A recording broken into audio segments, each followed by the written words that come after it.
কথা হলো যে তুমি যে চান্স পাইলে না, এটা দোষ কার আসলে? টিচারের, প্ল্যাটফর্মের ভাইয়া, কোচিং সেন্টারের, তোমার বাপ মায়ের, ভাগ্যের, কোটা সিস্টেমের? Logical answer. তুমি যদি পেইন থেকে মুক্ত হইতে চাও, দোষটা কার ঘাড়ে দিবা? যদি ইনস্ট্যান্ট রিলিফ চাও, দোষটা দিবা মানুষের ঘাড়ে, যে এই প্ল্যাটফর্ম, এই টিচার, এই যে কোটা সিস্টেম, আমি চান্স পাইনি এই জন্য। এটা ইনস্ট্যান্ট রিলিফ দিবে, but deep down inside you know এটা প্রপার রিজন না। তুমি যে চান্স পাও নাই, এটা সবচেয়ে বড় দোষ কার? ইয়োরসেলফ। তুমি যখন একটা জিনিসের দোষ স্বীকার করো, তুমি যখন একটা জিনিস রিয়েলাইজ করো, তুমি যখন জিনিস মানে নাও, যে কোনো কষ্ট থেকে বের হওয়ার সবচেয়ে বড় উপায় হইলো মানে নেওয়া, একসেপ্টিং দ্য ফল্ট, একসেপ্ট করা যে চান্স পাই নাই, একসেপ্ট করা আমি চান্স পাই নাই কারণ আমি আমার বেস্টটা দেই নাই। এবং এই একসেপ্টেন্স থেকে নতুন একটা জিনিস শুরু হয়, সেটা হলো রিপেন্টেন্স। রিপেন্টেন্স থেকে কি শুরু হয়? রিভাইভাল, যে না আমি জানি আমার দোষ হয়েছে, আমি জানি আমার ভুল হয়েছে, বাট আমি এখন জিনিসটাকে ঠিক করতে চাই, আমি যে এখন এই জিনিসটাকে ফিক্স করতে চাই। সো তুমি আজকে যদি সময় পাও, make a list, make a list. কিসের লিস্ট করবো বলো তো? Of your faults. কি কি ভুল করছো তুমি, কি কি ভুলের কারণে তোমার মনে হয় তোমার মেডিকেলে চান্স হইলো না, এবং সবগুলা লিস্ট বানায় টেবিলের সামনে আটায় দাও। তোমার যে এই যে খারাপ লাগা, অপমান, এটার কারণে তুমি চাইলে হাতে চুরি বসে পরে সুন্দর মতো রুমের মধ্যে শাবনুরের মতো বিছানার মধ্যে ধাপ দিয়ে যায়, কান্দে, মেডিকেল হয় না। You can do this. অথবা প্রত্যেকটা খারাপ কমেন্টের স্ক্রিনশট রাখা, প্রত্যেকটা মানুষের চেহারা খেয়াল রাখা, প্রত্যেকটা মানুষ যারা কথা শুনেছে তাদের কথা খেয়াল রাখা, এন্ড সেগুলাকে মনের মধ্যে পোষা।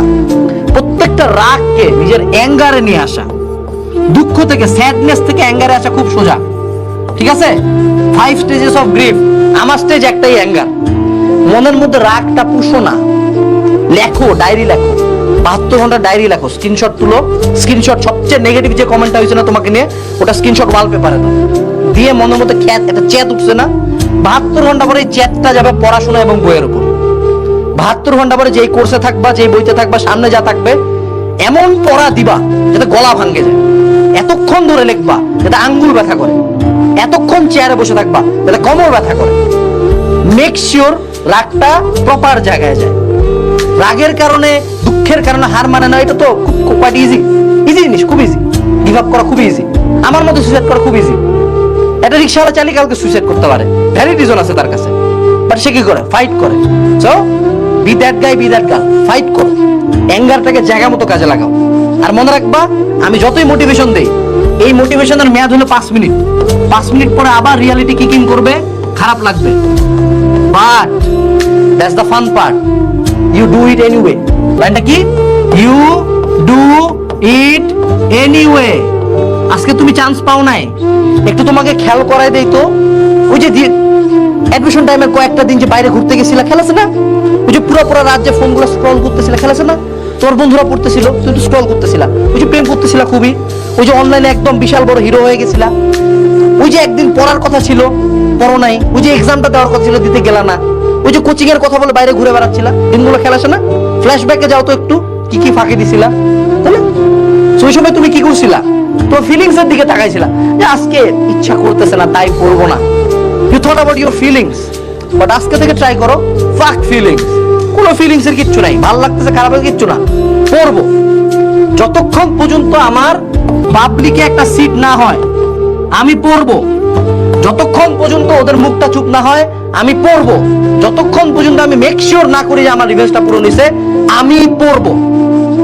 যদি এই মেন্টালিটি মাথায় নাও, দেখবা শুধু পাবলিকে চান্স পড়ে, লাইফে অনেক দূর গেছো। ভাইয়া পাবলিকের সিট কি সবকিছু? উত্তর হলো কিচ্ছু না। বাট কিছু না হলে আমি ফাইট দিব না কেন? ও যদি পায় আমি ফাইট দিব না কেন? ও যদি পাবলিকে পড়তে পারে আমি কেন হার মানবো? আমাকে কেন হার মানতে বলা হচ্ছে? আমি হার মানবো না। এই কথা দিয়েই আমাদের আজকের লাইফটা শেষ। যারা মেডিকেলে চান্স পাও নাই, তোমার জন্য সমবেদনা। বাট যারা মেডিকেলে চান্স পাও নাই, তোমার জন্য এখনো অসংখ্য পথ খোলা আছে। উনার উপর বিশ্বাস রাখো, উনার তোমাকে নিয়ে আরো বেটার প্ল্যান থাকতে পারে। উনাকে বেটার প্ল্যানটা বাস্তবায়ন করতে দেওয়ার জন্য তোমাকে কাজ করতে হবে। রুমের মধ্যে দরজা লাগাই দিয়ে কান্দাকাটি করলে উনার প্ল্যানে কোনো বাস্তবায়নের সুযোগই থাকবে না। তুমি বাঘের সামনে দাঁড়ায় যদি বলো আল্লাহ আমারে বাঁচাও, তা না, তোমার দৌড় দিতে হবে, উনি দেখবা বাঁচাই দিবে। That's the final thing. সকলের জন্য শুভকামনা।